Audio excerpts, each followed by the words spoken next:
السلام علیکم to all. امید ہے کہ آپ سب خیریت سے ہوں گے. آج ہم دعا سیکھیں گے. وچ دعا وی سے بیفور ایٹنگ فوڈ. مطلب کھانا کھانے سے پہلے ہمیں کون سی دعا پڑھنی چاہیے؟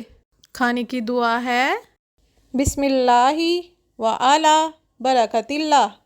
کیا آپ میرے ساتھ پڑھو گے؟ بسم اللہ و اعلی برکت اللہ. ترجمہ: میں نے اللہ کے نام سے اور اس کی برکت سے کھانا شروع کیا. In English, in the name of Allah and with the blessing of Allah, I began eating. کیا آپ جانتے ہو ہم یہ دعا کھانے سے پہلے کیوں پڑھتے ہیں؟ جب ہم یہ دعا پڑھتے ہیں تو کھانے میں اللہ کی برکت شامل ہو جاتی ہے اور شیطان کھانے سے دور ہو جاتا ہے. اگر آپ مزید دعائیں سیکھنا چاہتے ہیں تو چینل کو ابھی سبسکرائب کریں اور ویڈیو کو زیادہ سے زیادہ لوگوں کو شیئر کریں.